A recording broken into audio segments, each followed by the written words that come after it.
is my message. Leave us alone. Leave us alone or we're coming for you and we will get you out of your position. We're done. Well, they're coming for you. Just a mere sample of the left reacting to yesterday's painful defeat. But it certainly doesn't end there. Union leaders are hitting the panic button and resorting to some downright dangerous language. Now, first, we bring you an incredibly reckless prediction courtesy of the Teamsters president, Jimmy Hoffa. This is just the first round of a battle that's going to divide this state. We're going to have a civil war in this state. Civil war. Hoffa's threat of this is just the beginning. As we reported last night, the Reverend Jesse Jackson also appears to be planning a mass demonstration, and here's what he is threatening.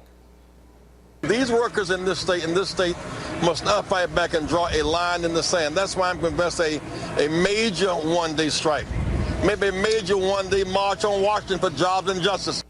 The prospects of a civil war, nationwide strike, and perhaps only thumped by the disgusting death threats that are being leveled at Michigan Governor Rick Snyder and his family on Twitter. For example, one read, "I want to shoot Governor Snyder in his eye." Another lists the names of the governor's family members and closed by saying, quote, "You blank our families, we kill yours." Joining me with reaction from townhall.com, it is Katie Pavlich and Fox News contributor Leslie Marshall. Good to see you both. Thanks for being with us. You know, union violence is not new. We've seen it before. Occupy violence, we chronicled that. G8, G20, all these summits. You see the radical left come out. You see a Tea Party event, they're putting their hands over their hearts. They're pledging allegiance, singing God Bless America, and then cleaning up after themselves. But the media goes out there and they try and play up things that didn't happen. Why is there that double standard? And what do you say to the violent people on your side? Well, I have seen violent people on your side, Sean. I remember during the Affordable Care Act legislation, when it was passed, before it was passed, is being debated, death threats. Where? What do you mean, death threat? On voicemail of congressional members, of Democrats. Oh. Some of them even left being in Congress because they were like, I'm done with this. This is, Sean, either way, left or right, violence is wrong. I don't remember this.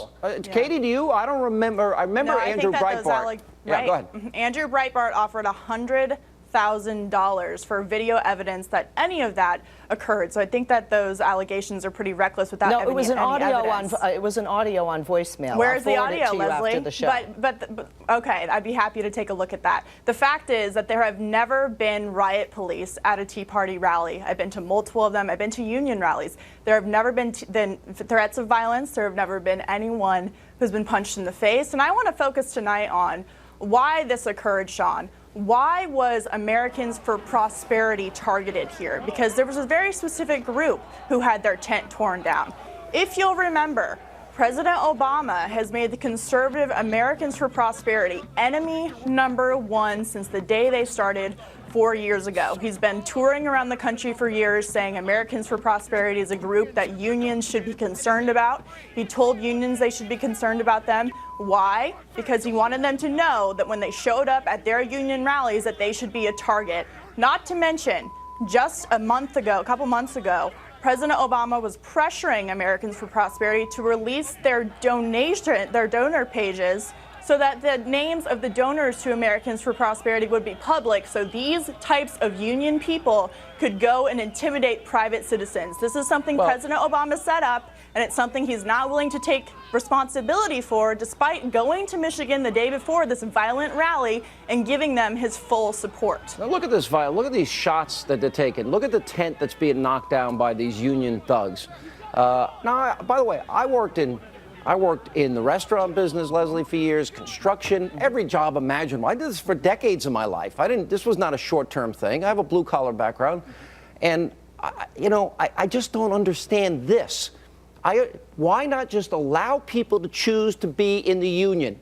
Why not? Why do they have to force them to be in, force them to pay, and not give them the choice of whether or not they want to be in? I'm all for choice, as you know, across the board. So you support this? However, I don't support when you benefit from what a union does provide. So you're going to force them or else they can't work? You know, as somebody who's worked in blue-collar fields, Sean, you know that the union protects you from the big corporations. Excuse me. The union fights for you. Did you see the video? And the union's going to be fighting for people that aren't paying dues, and they're going to benefit from what union workers are paying dues for. That's not fair. Remember the guys that were smoking pot on the job and drinking? Yeah. They just got rehired. You know, I never had union protection in all my years in construction. I never had any protection in my years in the restaurant business, washing dishes, cooking, waitering, bartending. You didn't have any protection? None. No union. Regulations None. at any of the construction sites of the restaurants? No union. No I was health not care in for you? No, I was you were not a part of union construction worker. You know, I fell off a roof. You should have been. You would have had the protection. I broke my arm, dislocated my arm, busted up my teeth, Katie, and you know, I was basically told to be on my own. All right, well, Leslie says that unions fight for things. Well, we sure know that now. We have evidence that they literally do fight when they don't get what they want. But the fact is that unions are going to lose $100 million $100 million over this, and when you take away their money, they throw temper tantrums and they get violent. And the fact is that when people are given a choice to either join a union or not, they choose not to join. So they don't want these benefits, they don't want these protections. Why would you Unions can provide them to the people who want them, but you shouldn't force people into it. Why force them? Why?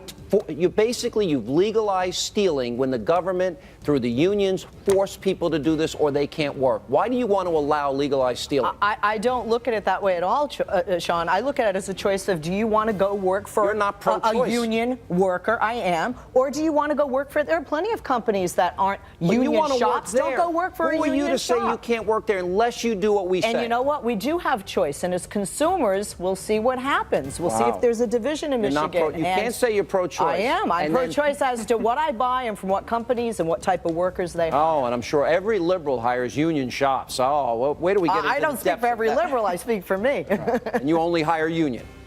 Well, I actually have mostly union workers for those jobs that have a union, but for those jobs that don't, yeah. All right. Guys, good to see Jesse you Jackson both. gets his way, we're not going to have places to shop because people won't be working.